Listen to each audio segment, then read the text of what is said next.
Now, just because you're not proud of where you are doesn't mean you can't be proud of where you're going. And that really drives us into what's changed, because so much has changed for you. Yeah, a lot.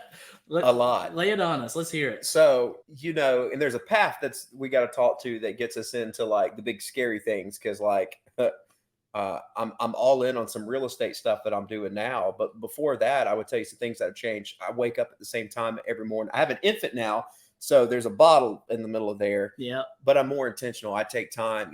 I want to have a greater spiritual life. So I'm being intentional about spending time. For me, being a person of faith, spending time in the Bible every day in the morning, because if I want to live a better life, there's a moral code there that I buy into. So I spend some time developing that moral code. Some other things too is listening to podcasts and educational materials. I want to make some shifts in my life. And there are people out there, you being one of those who wrote the Pathfinders Journey. And if you are out there and haven't read it yet, I hope that you'll go read the book, because that's a huge game changer for me. You mentioned John Maxwell. That's just so there's a wealth of knowledge out there. So before I get into that shower in the morning, I take the time that I spend at least 30 minutes there doing something. I call it an inspiration, something that inspires me. It can be a podcast.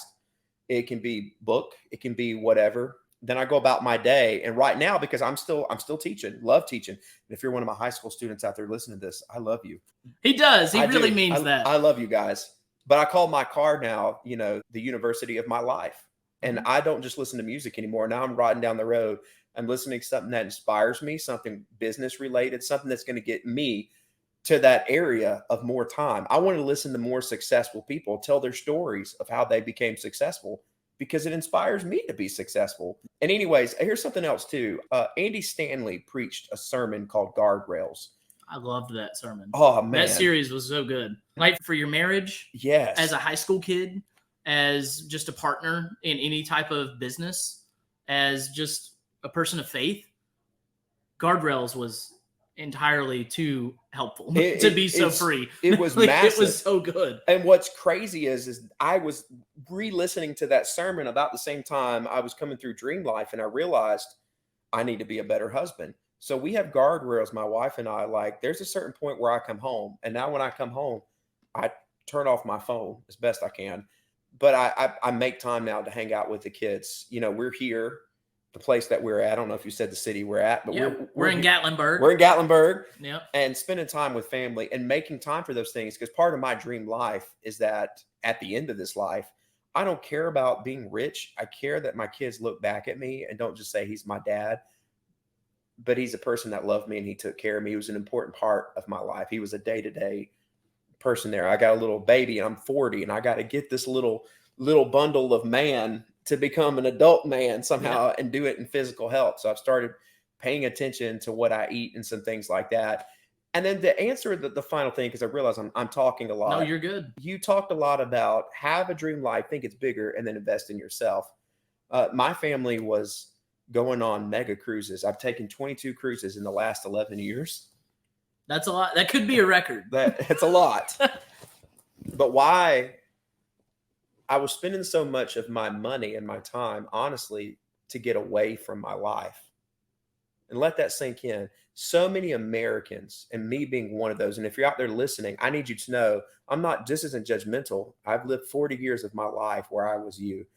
I was willing to spend thousands of dollars every year to escape my life because I didn't know where it was going. But now that I have a dream life and I know where I'm going, I want to invest that money into me more. And so started investing in real estate. We have a rental that we recently took down. I have become a renovator in chief. I'm joking around. I call my main man, Eric, here and say, hey, you'll get a good laugh at this paint job that I just did. But I'm really, really excited. I've about 3 more weeks before this one's going to turn over. We already have tenants contacting us about getting into it. And so I'll have that first cash flowing deal done. I have my real estate agent's license now and helping other people accomplish their dreams, which is exciting, get into their first home or sell their home or other investors, which is great because their inspiration keeps me inspiration. It's like a cycle of positivity. And, I'm starting to see things all around me. And here's the craziest thing. I'll say this and then I'll stop talking. all the deals and things related to real estate, but let me just say all the people, you included, they were always around me the whole time.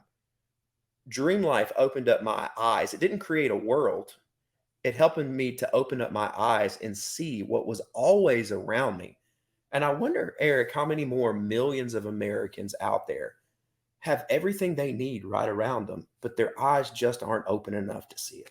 Yeah, I call that zombie syndrome.